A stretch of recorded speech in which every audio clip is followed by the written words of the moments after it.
lives that matter with these simple steps. Rescan your Digi boxes and look for Highland TV on the list. Make sure to reposition your antennas for those watching through digital smart TVs. Catch us beyond the screen through our social media platforms on the Regional News Group Luzon Facebook page and RNG Luzon YouTube channel. So hit that notification bell for more updates. Calling out all business owners. Optimize your sales with Highland TV and the Regional News Group Luzon. Establish your e-commerce and put up your brand with the fastest rising TV and free-to-air digital channel in the region. Be our partner and call us at 074-637-3947 or send us a message at rngluzon@gmail.com or via our Facebook page. Take your market to new heights with Highland TV.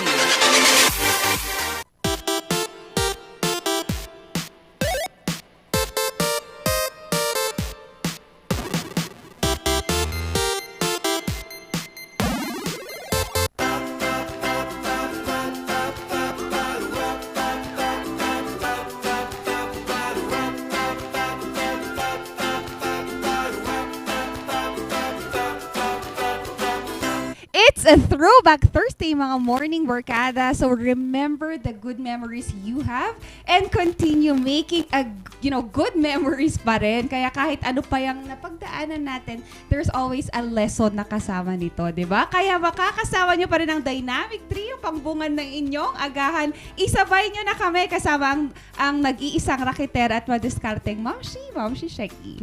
Makakasama nyo naman ang nag-iisang ninang ng bayan. Yes! Diba? Para Nag-approve na talaga, from Minion to approve. Nina. Kasi madami nag-chat sa akin, kukunin akong ninang. And thank you so much. But anyway, alam nyo, ang mga ituturo ko lang sa inyong mga anak ay ang pagiging masaya tuwing umaga dahil deserve natin ng isang araw na punong-puno ng good vibes. Ako ang isa sa maghahatid sa inyo niyan. Kaya naman, Randy Guzman, ang napakaliit pero napakakulit. At deserve din nating ma-inform sa iba't ibang mga balita at mga kwentong aming ibibida ngayong umaga. Makakasama niyo po ang inyong gentle giant, Charles Limon. Oo nga, kasama ang Dynamic Trio kahit ano pang ways para mapanood kami. Kung gumagamit po tayo ng free TV antena lamang ang gamit. Pasok na. Antema. Sorry na, antena. Sorry, thank you for correcting me. Ayan. So kung antena lamang ang gamit, ilabas lang po yan para makasagap ng tamang signal papunta sa Dynamic Trio. At kung Smart Digital TV naman nakakabit sa Digibox, scan those channel numbers at mahahanap nyo kami either the GNN channel or the Highland TV channel. At yung channel number po ay depende kung taga saan po tayo. Pero kahit taga saan ka man, kung ayaw mo ng television, nakahiga ka pa, papunta sa trabaho o pauwi pa lang, pwede nyo kaming mapanood para more ang good vibes. Sa aming Facebook live stream, isi-search nyo lamang po ang Regional News Group RNG Luzon. Like, subscribe, follow, hit that notification button kasi all throughout the day, marami po kaming handog para sa inyo. And also, we have that live stream din sa aming YouTube channel, which is RNG Luzon. Again, like, subscribe, and hit that notification button para yun nga, ma-notify tayo. We also have our Instagram, TikTok, and Twitter, RNG Luzon, nag-iisa, wala nang iba. Yan, pilit mo pa. Bakit ba? Alright, sige. Para po sa mga karagdagang update, atin naman pong alamin ang latest weather update natin ngayong ikapito po ng Hulyo 2022.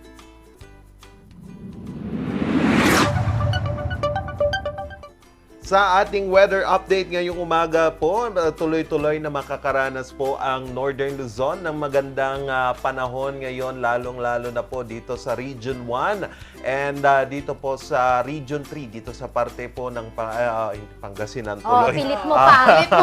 Dito po sa parte ng Tarlac, Nueva Ecija at iba't iba pa pong bahagi ng Region 3. Dito naman po sa Cordillera Region at Region 2 dyan po sa Cagayan Valley, inaasahan po na maganda naman yung panahon pero mamayang tanghali hanggang sa hapon po ay makakaranas po tayo ng maulap na himpapawariin na magdudulot ng pag-uulan dahil pa rin po sa mahinang epekto po ng habagat or hanging habagat. Habang dito po sa Visayas at Mindanao, makakaranas po sila ng hindi magandang panahon dahil ito'y pa rin dulot na ng tuloy-tuloy na pag-ihip ng Intertropical Convergence Zone or itong pag-meet ng mga kaulapan dyan po sa Visayas at Mindanao. So mag-ready lang po tayo ng ating mga payong upang pananggalang sa ulan. So ang pinakamababang temperatura po dito sa Baguio City kaninang umaga ay 16.7 degrees Celsius. Ayon po yan sa DOST Pagasa Baguio. At inaasahan po nating iinit ito hanggang sa tanghali hanggang sa hapon sa 23 degrees Celsius. Uy, mainit na mainit nga. Uy, gusto Ramdam ko. ko nga, kaya pala sabi ko, patang init today. Di ba? Kasi hot ka lang. Ay, thank you. ninang na kasi. Ay. Ay, yan, hot na hot din, Morning Barkada. Kasi nakita natin for a couple of weeks now, ang pag-depreciate ng peso value natin versus the dollar exchange. And nababahala ang Philippine Stocks Exchange Commission for this one. Kasi nga, it is indirectly impacting our goods and services. Actually, yung foreign exchange reasons na yan, Morning Barkada, sa oil and mining lamang naging stable. But, tumaas po ang Philippine or peso currency to 55. Nako, 55 na? 55.67. Ang pinakamataas was October 2005, which is 55.71. Naku, mauungusan natin. Kaya nga. And kasi Morning Barkada, the reason why we are actually taking care of this exchange rate is because may apat na rason yan. Yung una is for us to determine yung peso currency sa ibang exchange natin international, kung paano natin ipaprice yung goods. Iko-compare natin siya sa ibang bansa. Second is yung import natin. Siyempre yung import, since we will also determine yung foreign exchange ng peso, kaya dapat yung import natin mag-a-adjust din yung paano natin ipa-price. The third is that yung export naman natin. Kung mas mababa ang peso currency, ibig sabihin mas mababa din nilang kukunin. Yes. And the last reason is yung foreign debts natin. Kung paano tayo mang-uutang, yung principal amount mas malaki and yung interest mas malaki because of the exchange. Mababang exchange rate ng peso. Kaya they're looking into two ways para i-lower it down. Kaya although good news sa ibang aspeto. Sa mga lalo na- OFW siguro na Oo, nagpapadala. kasi may mga nag-comment sabi doon, no? Bakit ayaw nyo na mataas ang dolyar? Ibig sabihin, yung family ng mga OFW, mataas ang ano. However, may impact din kasi yan sa mga, sa pera naman ng Pilipino.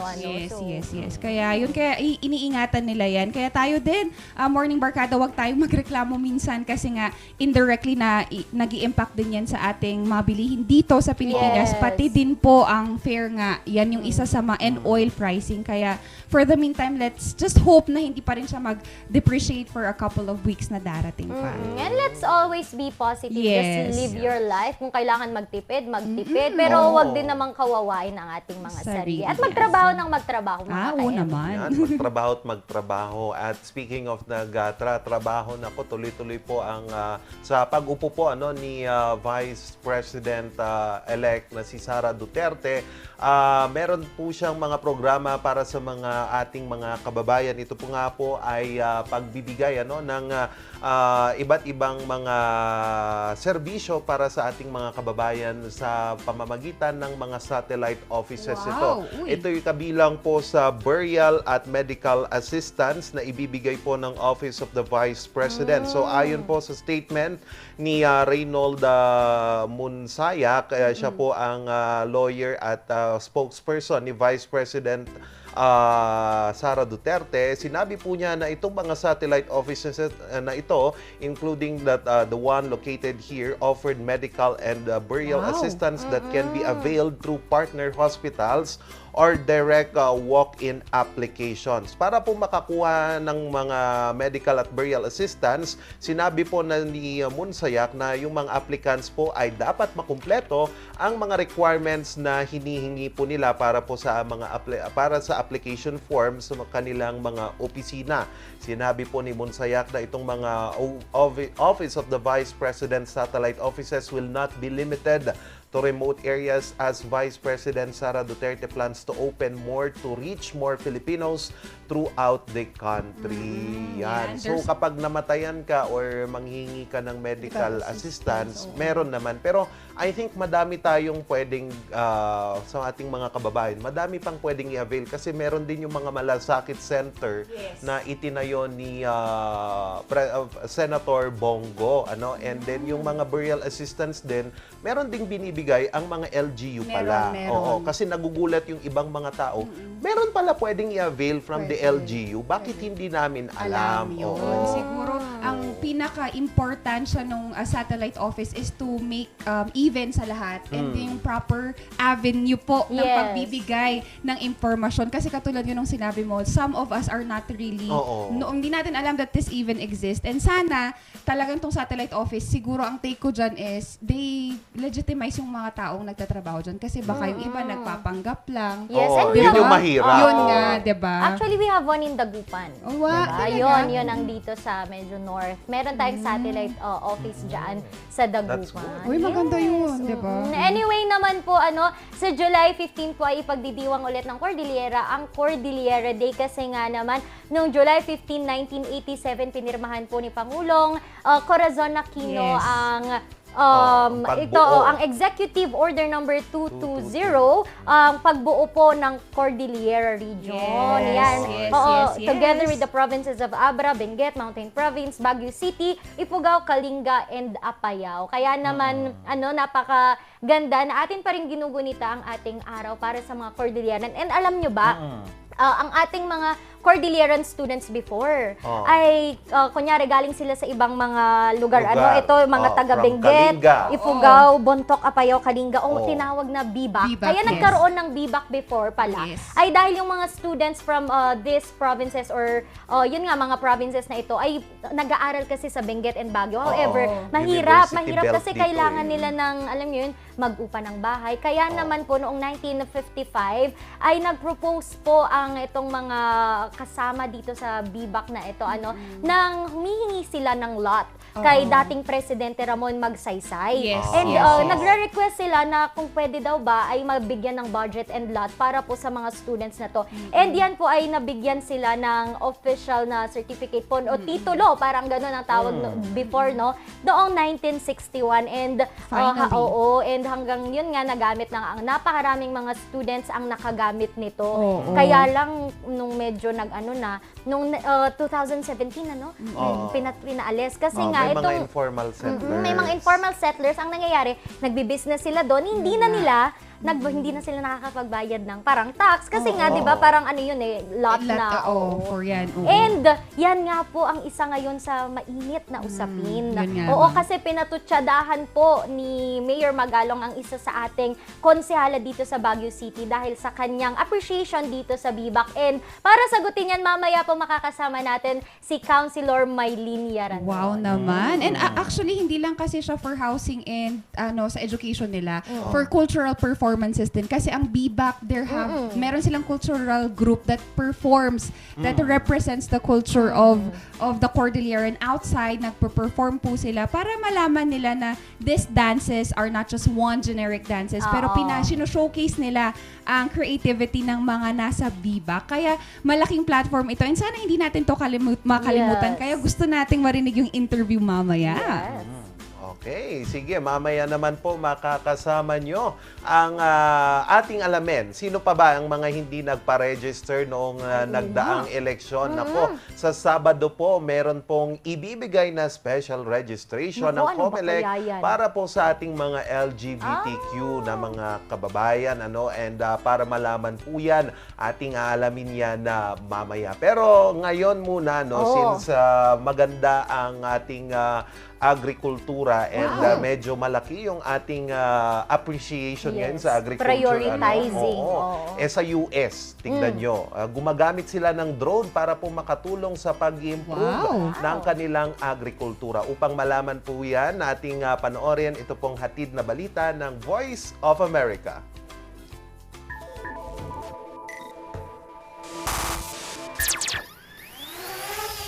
Small autonomous drones that can fly and navigate like bees are the vision of the future for a team of researchers at the University of Maryland.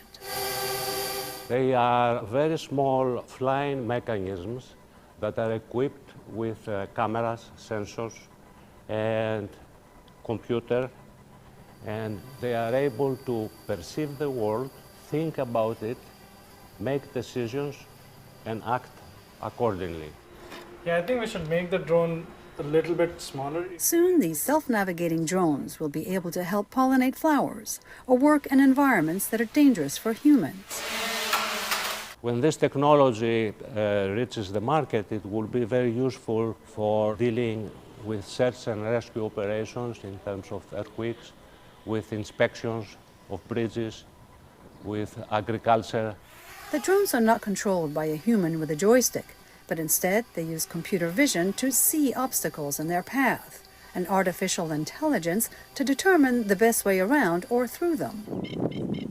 They've been designed to mimic the behavior of birds and bees to move and navigate through small openings. And they'll be launched in the field from a larger drone designed like a beehive to perform a multitude of tasks. These drones open up a world of possibilities because if you want to deploy 1,000 drones which are large, you want 1,000 operators, right? With these smaller ones, you just have a big drone and it carries 1,000 of these and goes to a point and it will just deploy it automatically. The bee drones can travel more than 6 kilometers round trip. And while there are concerns about the potential misuse of these little machines, for now, the team is focusing on all the good they can be capable of. Julie Tabo, VOA News.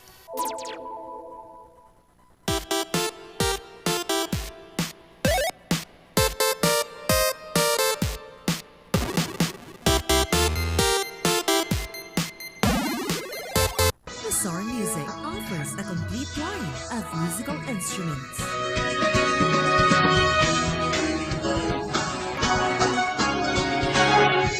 Mazar Music, Baguio's pioneer in online music and art lessons.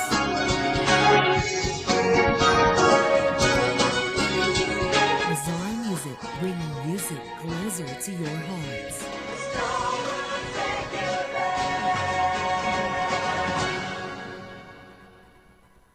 Coronavirus. Dahil dito, may mga bagay na hindi mo na magagawa. Ngunit, may katuwang ka. PDA or Pau de Arco Herbal Capsule na may antiviral quercetin at immunity booster. Mag-PDA or Pau de Arco Herbal Capsule araw-araw. Para iwas sakit, iwas virus. PDA. Proteksyon, depensa, alay sa kalusugan. PDA or Pau de Arco Herbal Capsule is available in all leading drugstores nationwide. Another quality product of Aldrich Corporation. For better life. Yes! Ayos to! Ayos to! Pa, lakas naman ang tawa mo. Sino ba naman hindi matutuwa dito sa online shopping service at cash on delivery ng TG Home Builders? Pwede din mag-online reservation for pickup. Pa, ano yung sinasabi mo? Ma, mapapakabitan na natin ng tiles ang bahay natin. Pa, baka naman pwede mong isabay yung bubong ng bahay natin. Para sa quality construction materials, mag-TG Home Builders. Main warehouse and showroom at number 75 Ferguson Road, Gisad, Baguio City. Bucaucan Branch at number 73 Bucaucan Road, Baguio City. Marcos Branch at KM3 Marcos Highway, Baguio City. Sales Office Branch at number 221 Atab Marcos Highway, Baguio City. La Trinidad Branch at KM6 Butag, La Trinidad. And Urdaneta Branch at MacArthur Highway, Urdaneta City. TG Home Builders. We turn houses into homes.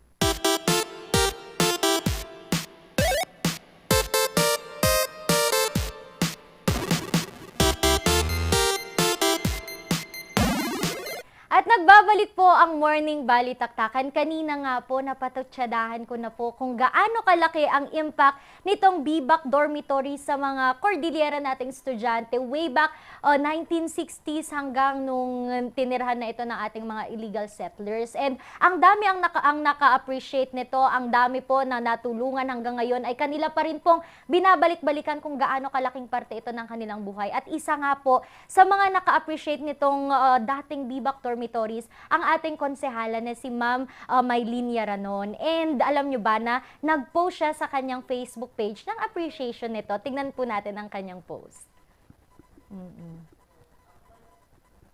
Ayan, makikita natin dito, ma'am, kasama natin si Ma'am Mylene, by the way, dito. Yan, ito ang kanyang post, ma'am, no? Ito, dormitory for indigent school children. We used to have BBAC 2 in Baguio, kaya lang na-demolish. And, ma'am, ano po ba ang background kung bakit naalala mo ang BBAC? Ano ang nagpaalala sa'yo nito? Ayun, magandang umaga sa inyong lahat. Renz, actually, natuwa ako nung nakita ko yung post about dormitory for indigent students. Kasi ang BBAC, it housed before the students of Bontoc, Ifugao, Benguet, Apayao, and Kalinga. Kaya nga BBAC. And nawala ngayon, di ba? Yes. Kasi let's go back to kung ano ba talaga ang serbisyo Yaranon. Ang serbisyo Yaranon po ay nakikinig. Lalo na sa mga taong nasa laylayan. And I believe that the students, indigent students, are one of those na hindi nasaserbihan ng ating gobyerno. Yun yung palaging nasa puso ng Yaranon. And palaging kinakampihan ho namin yung mga taong maliliit. Hindi sa size ko pero yung mga, sabi nga, nasa laylayan. So, kakampi ninyo ako palagi pagka kayo yung mga naaapi. And I feel na para sa mga estudyante na wala naman na yung dormitory doon kasi this was demolished, na-occupy yun ng informal settlers, tapos sila mismo ang nag-demolish noong October 2017 nung panahon ni Mayor Damogan. Yes. Tapos naging bakante. And then now, nag-post sila sa PIO sa Facebook na ano ba ang gagawin natin? Ano ang best use nito? And sana, no, starting from the conceptual plan pa lang, kinokonsulta na ang mga tao. Yes. Maganda nga yun pinost sa PIO. So, we should welcome all the comments, suggestions. So, wag natin gawing personal. Kasi pag pinersonal mo yun, madidiskaril talaga ang governance mo, di ba? With that, ma'am, sabi kasi natin dito, yun nga, no, kasi may project sila, balak nga nilang gawing parking, i-connect siya dito sa GovPac. And also, maglalagay din daw dito ng parang museum or cultural heritage. Kung ano ay cultural na parang building, kung ano man po ang balak nilang ilagay dito. And nasabi nyo nga po na ito ay project na pinagsasamahan po ng DNR and ni Mayor Magalong and the current administration, which is syempre kay Mayor Magalong po. And hindi ata nagustuhan ni Mayor Magalong itong iyong post, and nag-post nga siya ng kanyang open letter. Ma'am, ano ang naramdaman nyo nung bigla niya kayong kinorek sa open letter? Actually, sa totoo lang, hindi ko pa nabasa yung open letter. Kasi yung open letter is nasa page niya. Hindi naman ako natag. So, I don't know the contents of the open letter. Pero, ang naggulat lang ako is yung openly na humiliate ako during the flag ceremony in public. Yes, ma'am, bago natin, kasi baka yung iba hindi pa nila nakita yon. Ipapanood natin kung ano po yung mga sinabi ni Mayor Magalong noong mismo pong Monday. Flag ceremony po ito. Andito ang iba't ibang mga head ng ahensya. Siyempre, na-televise or naka-live din po ito. Ito po ang kanyang sinabing patutsada kay Ma'am Mylene Yaranon. Panoorin po natin yung video. Anyway, hindi po pala pwede, hindi mailalabas ang audio. However, kung ano po yung nasa kanyang open letter, ma'am, kinokorek niya na bakit daw na kailangan mong, di ba, bakit mo daw kinokorek yung current administration, ano daw po ba ang iyong pinanghuhugutan, bakit mo sila sinasama sa project na dito sa BBAC, and also nadamay na din yung palengke, kung ano man po yan. Doon ako nagtataka. Yung post ko is about BBAC. And between the students and the parking, syempre I'll give priority sa students kasi yun nga yung serbisyo na alam ko Mas bigyan mo ng preference ang mga tao kaysa yung mga sasakyan. Anong mali doon? Namumuliti ka ba ako doon? Kaya nga sabi ko, my post was an honest post appreciating VP Leni Robredo's project, no? For the indigent students. Tapos bakit biglang nagkaroon na ng 10% tungkol sa palengke? Hindi ko alam, hindi ko maintindihan. At that time, nung flag ceremony, frankly, nagulat na lang ako, I heard my name. Tapos sabi ko, sandali, i-video ko to para maintindihan ko kung ano yung sinasabi niya. And then, nag-comment pa siya doon. So, yun. And then, hindi talaga nag-register sa akin na napapahiya na pala ako. Oo. Kasi, never akong in-approach. In-approach man lang sana ako para tanungin, ano ba talaga yung post mo? You know, he should have listened to my side first para na-explain ko kung anong klaseng post yan. Huwag yun naman yung mag-react ka kaagad sa public. Ma'am, kasi ang nasabi nyo din sa inyong post, na ito ay gagawing parking space para doon sa mga taong afford ang car. And ito ay plano or pinaplano nila ng current administration. Ma'am, hindi ba ito sa tingin mo, ma'am, hindi kaya ito tinanggap ni Mayor Magalong bilang atake rin sa kanya personally since siya ang nasa current administration, which is why inatake ka rin niya? Ano? Kaya nga sabi ko, did I strike a chord? May problema ba doon? Kasi hello, current administration din po ako. Nakaupo ako ngayon. Hindi ako outsider. And the city planning office, they also consult me kasi parehas kaming architect. Hindi ako outside. And I want to give my input. Sandali, pag-isipan nga natin.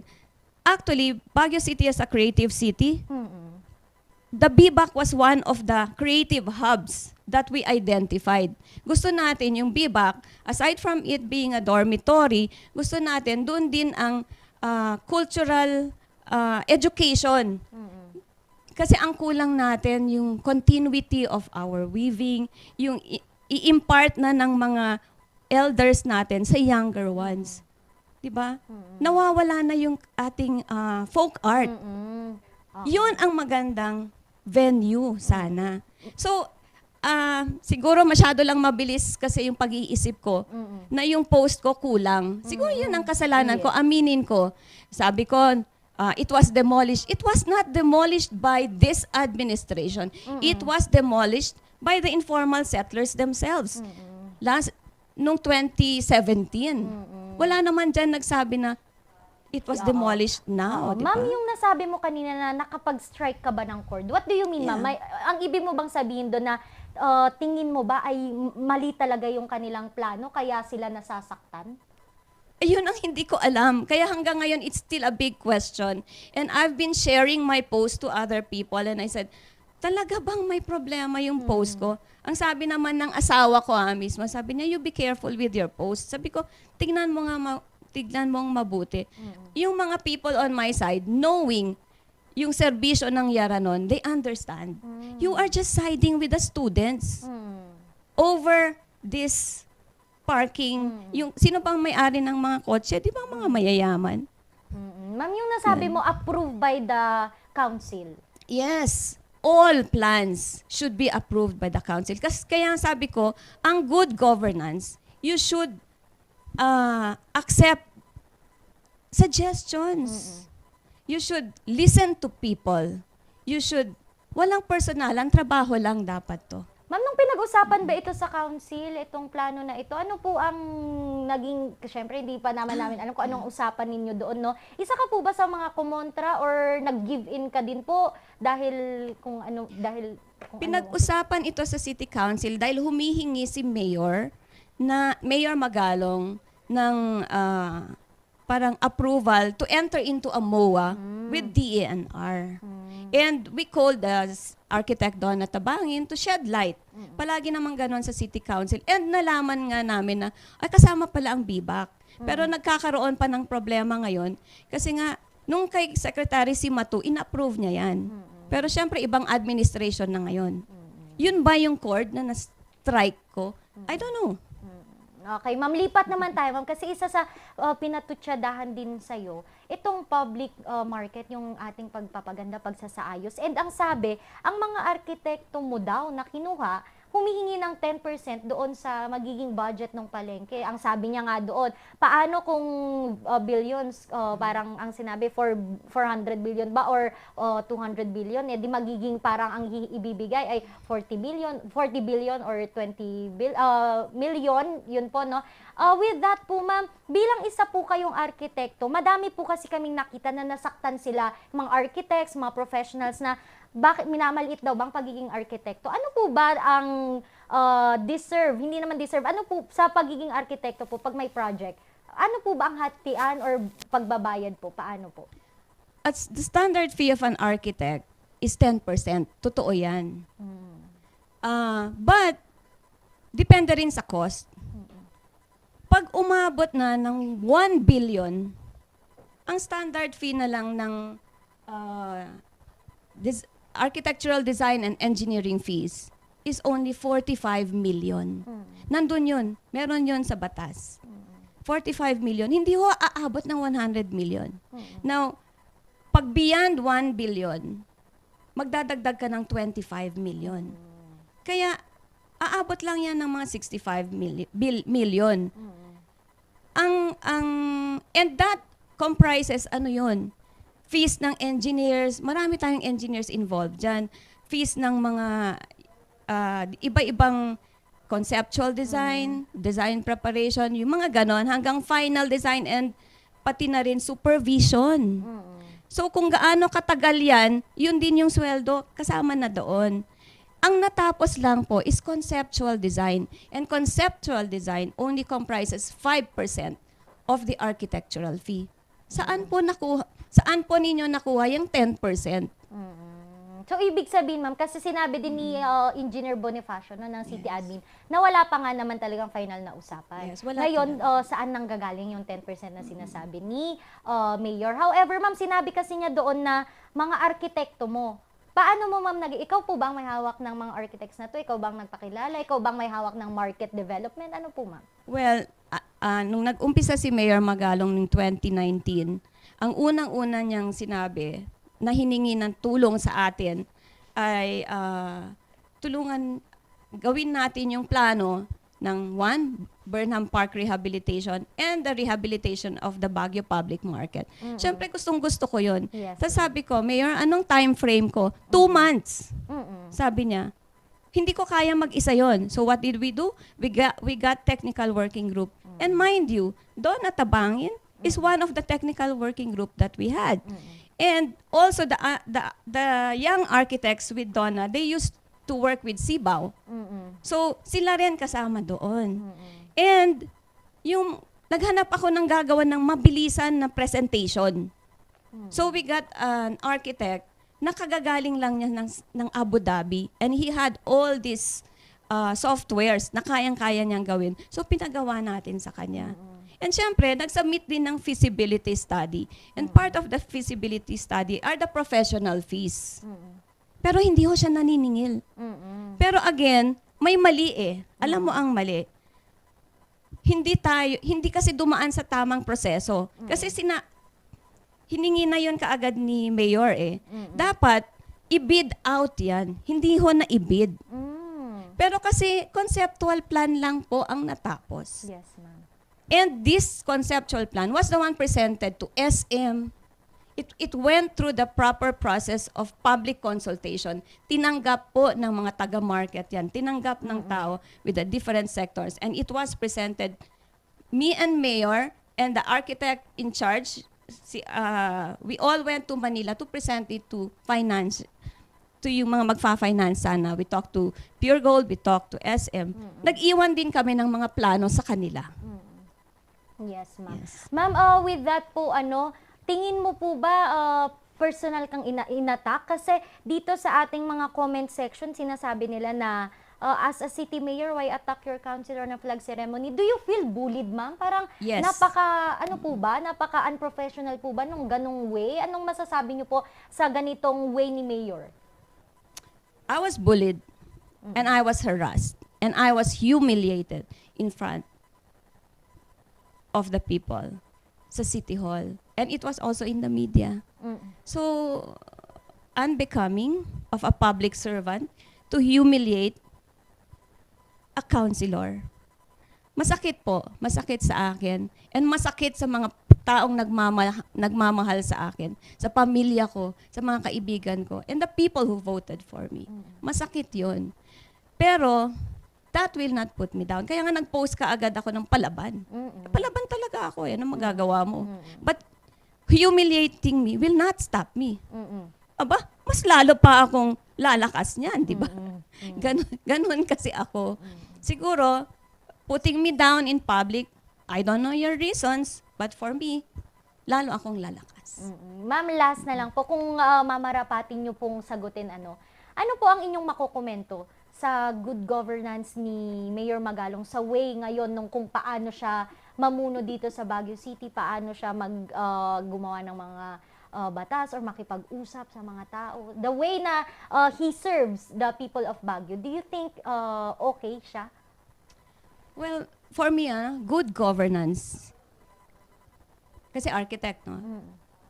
Nagko-conceptualize ka pa lang ng plano, magkonsulta ka na. You already inform the people, you already get their ideas. Para naman, through the process, consulted ang mga tao, that's transparency. Huwag naman yung pinapagawa na yung plano, tapos boom, eto na yung plano. Hindi makakakomment ng mga tao, hindi pa. Pero meron pa akong dagdag doon. Kasi pinalabas kasi niya na namamangkaraw ako sa 2 ilog. Excuse me. I only campaigned for one president, President Leni Robredo, Vice President Kiko Pangilinan, one mayor, Mayor Mauricio Dumogan, one vice mayor for vice mayor was Lawana. Saan ho yung namamangka sa 2 ilog?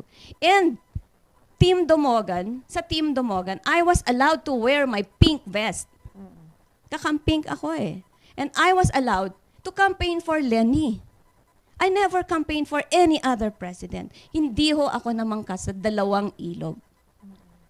Ganon ho ako ka-loyal. I can join other parties and still campaign for my president. Ma'am, if you have a message po kay Mayor Magalong, ano ang gusto mong sabihin mismo sa kanya? Well, Mayor, magkatabi lang ang office natin. You don't have to go to public. You can always call me anytime. Pero siguro sa ngayon, masyado pang raw yung sugat na ginawa mo going to public, humiliating me in public. So, maybe in time will heal, sabi nga nila. But, we will work together. Huwag naman sa pangbubuli.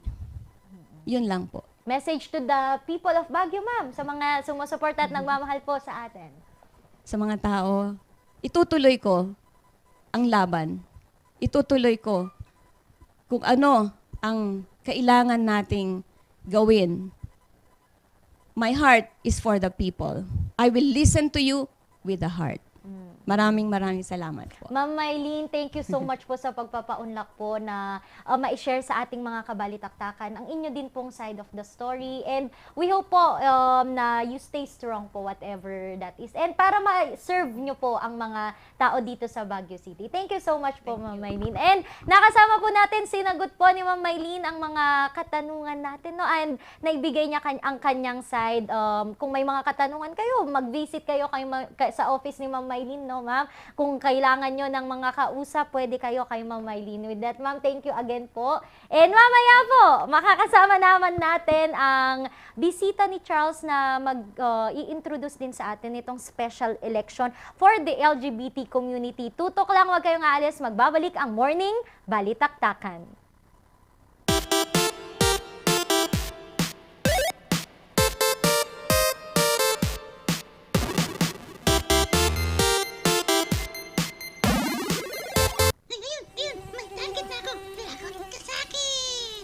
Sa panahon ngayon, dumarami na naman ang lamok. Oras na para mag-4S. Una, suyurin at sirain ang pinagmumulan ng mga lamok. Pangalawa, sarili ay protektahan laban sa lamok. Pangatlo, sumangguni agad sa pagamutan kapag may sintomas na ng dengue. Pang-apat, sumuporta sa fogging or spraying kapag may bantana ng outbreak. Pangalagaan ang sarili laban sa kagat ng lamok. Mag-4S tayo para dengue out!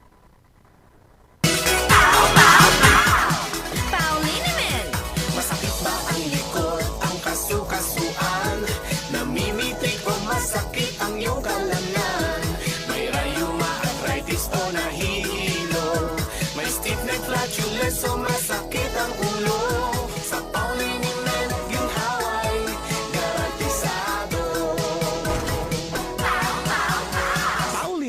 isang pahid ka lang. Dahil walang out sa POW!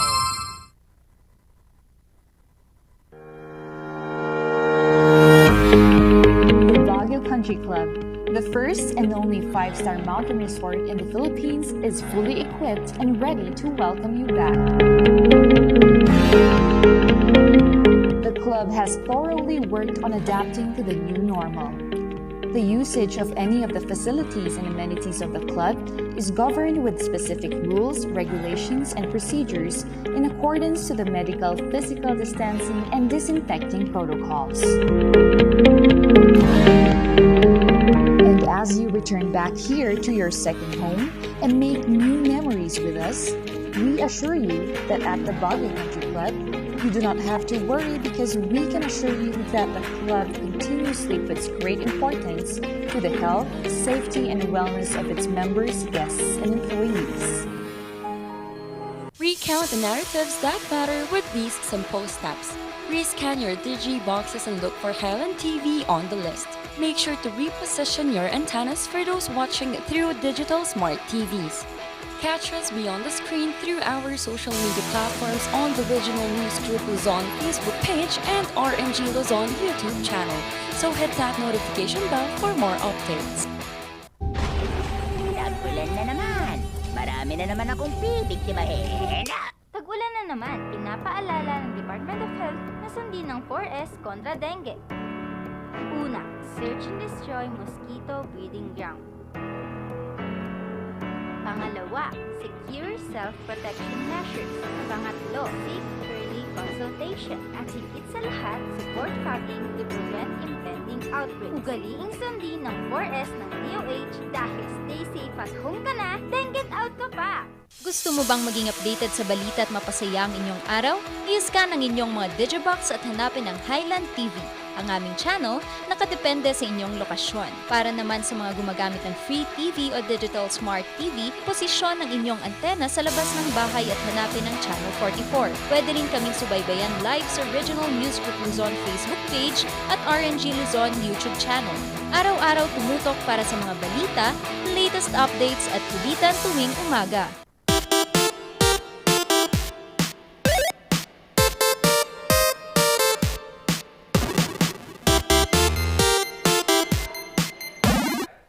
Oras po natin, alas 7:47 na ng umaga. Gising-gising, bangon-bangon na po. Nagbabalik ang morning balitaktakan. Ngayong umaga po, naku, usapang registration naman tayo para po sa darating na barangay election. Ewan ko ba kung matutuloy ang halalan sa Disyembre. Pero wala namang masama kung magpa-register tayo. And ngayon po, may programa po ang COMELEC para po sa mga gustong magpa-register para po sa ating mga kababayan na LGBTQ. Ayan, kung ano pa man yung tawag dyan. Ngayong umaga po makakasama natin mula po sa COMELEC si Attorney Gustavo Dalen mula po sa COMELEC Baguio upang pag-usapan po itong special registration na ito. Good morning, Attorney. Good morning po.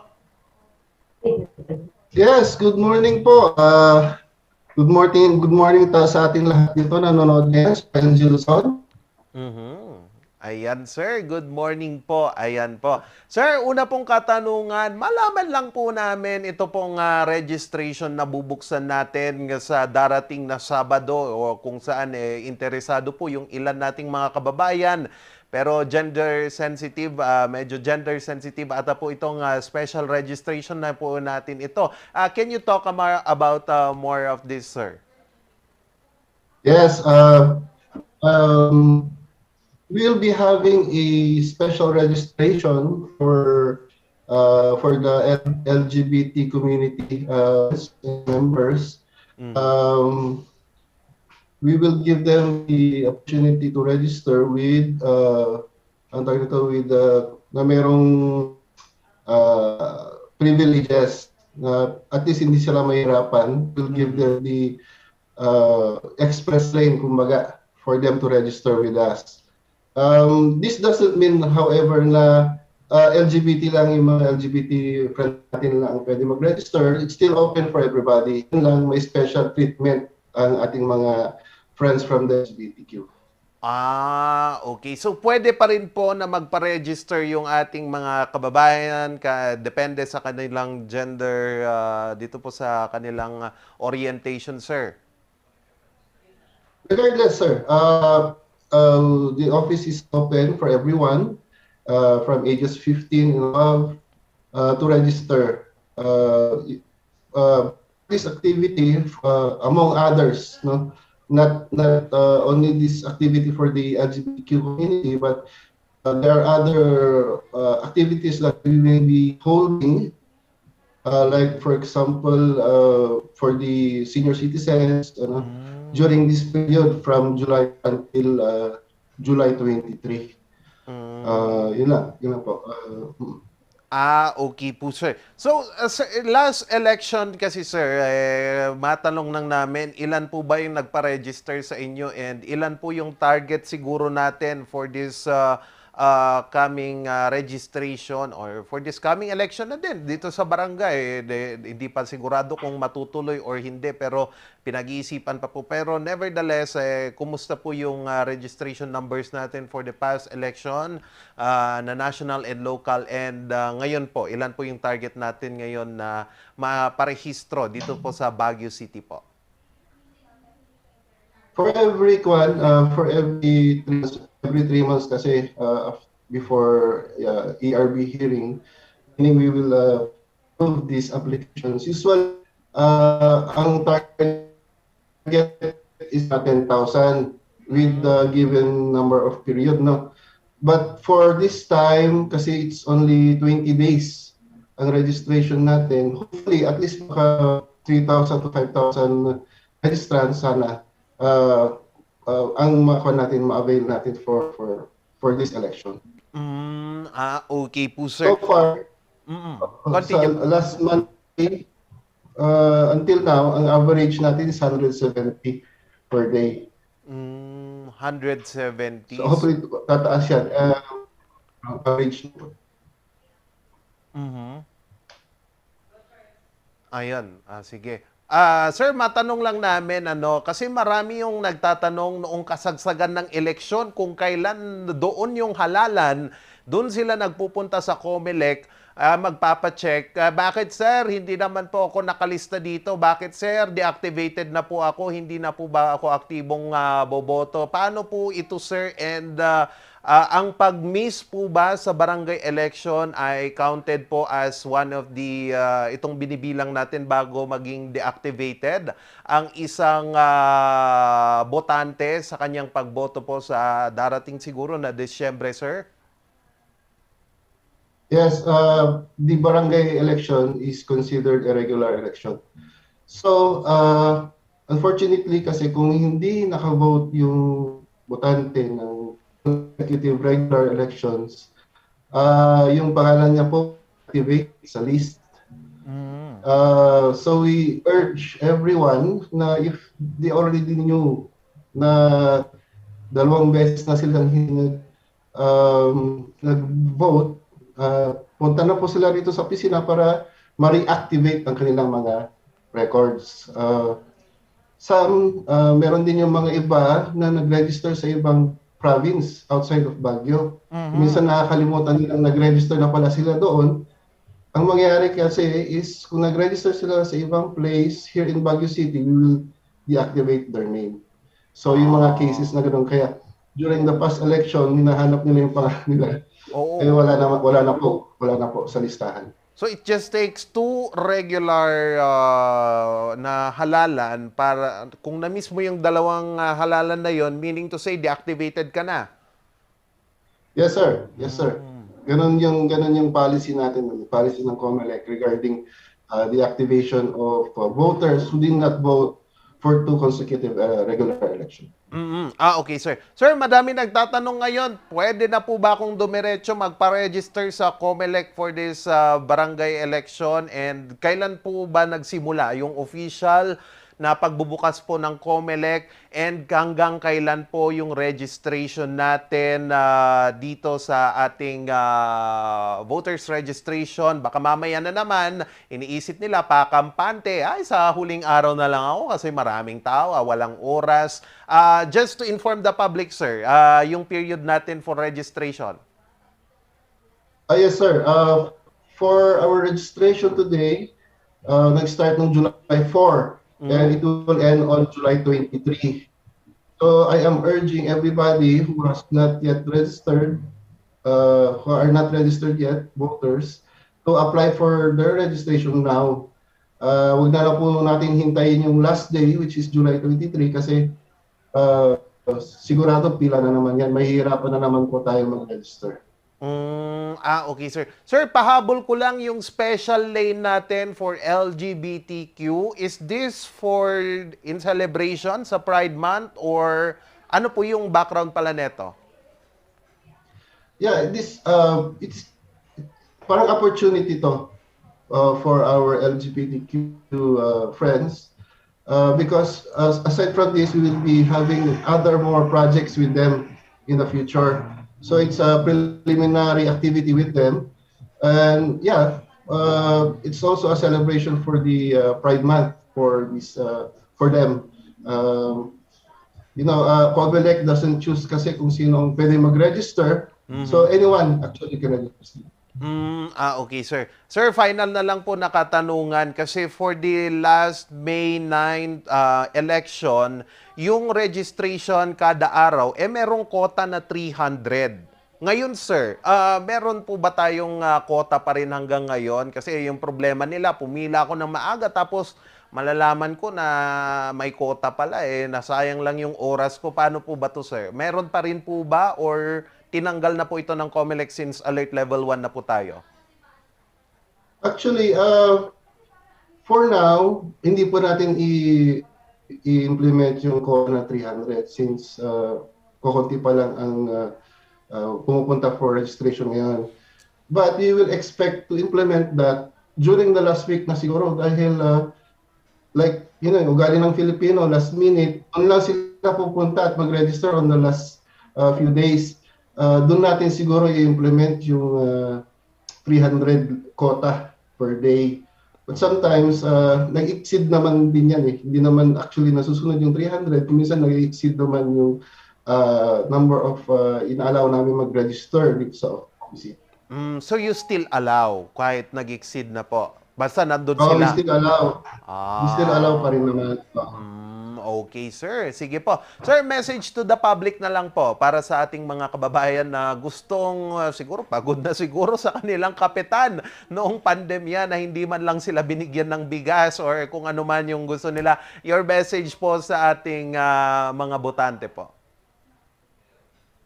Yes, I'm urging everybody to register now para matupad niyo yung right niyo na magboto and to choose the right leader. So habang early pa ngayon, I am urging everybody to come and register. Ang requirement lang naman natin is one valid ID. Kung wala namang ID, ay pwede naman natin mag-present ng birth certificate or marriage contract. For students who will register for SK, are only requiring birth certificate or their school ID. Yun lang po. So, huwag na natin hintayin po ang last day. Come and register now. Okay, with that, maraming salamat, Attorney Gustavo Dalen, from Dalen pala. Sorry, sir. From COMELEC Baguio. Ayan na, from July 4 to July 23. Yan lang po ang period para po sa mga gustong magpa-register sa darating po na barangay election sa darating na Disyembre. Kaya naman po, wag na kayong magpakampante. Dalhin na ang valid ID or marriage contract or birth certificate man yan para po makapagparehistro kayo at ma-exercise nyo po ang inyong karapatang bumoto. Ayan po, magbabalik po ang Morning Balitaktakan.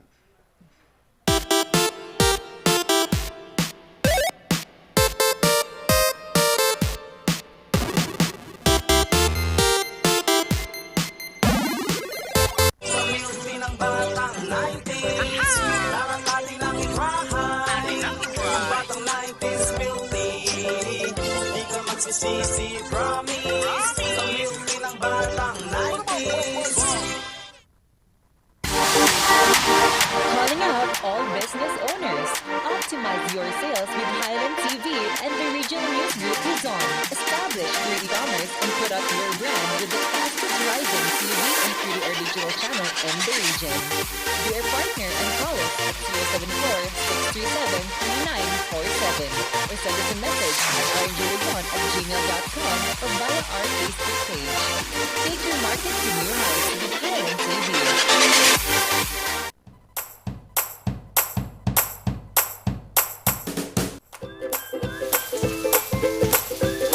Bestsellers that we have are the pork sisig, sizzling liempo, quarter leg, and then we have the sizzling beef pares as well.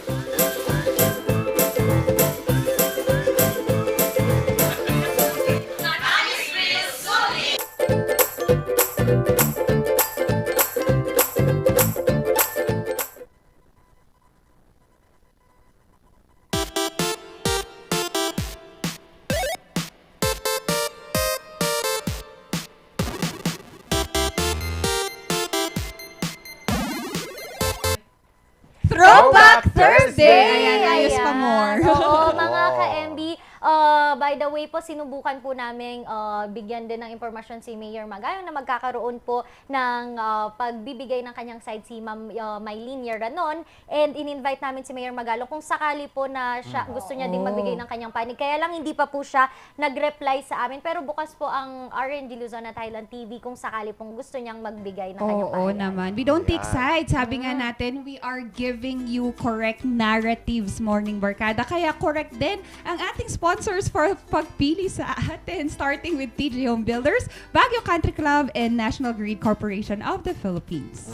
And pero bago ko batiin ang aking akin lang talaga. Sa'yo lang. Ang aming mga sponsors, babatiin ko belated happy birthday sa tatay ko. Happy Yan. birthday, Hi, Dad. Dadudes. Kalimutan kita i-greet kapon pero Sorry, pinit kita Dadudes. sa Si text. Dadudes. Oo. Hi, Anyway, Dadudes. Maranan and Ballesteros Optometric Clinic, Dizon Vision Clinic, and Aldrich Corporation na napakaraming produkto para sa mga pangangailangan ng ating katawan dahil wala ng aw sa PAW! Pasalamatan din natin ang ating sponsor na Musar Music at Pugad Adventure Resort dyan po sa Pugula Union. At huwag din natin kakalimutan, Batang 90s Milk Tea. Nakasama niyo po ngayong araw ang nag-iisang minion in the house, Randy Guzman. Oh, kasama pa rin ang raketera at madiskarteng Ma'am Sheki. At nakasama niyo po sa diskusyon at tawanan, Charles Limon. At bukas, tatapusin natin ang linggo na ito kasama ang inyong dynamic trio dito lang sa Morning Balitaktakan!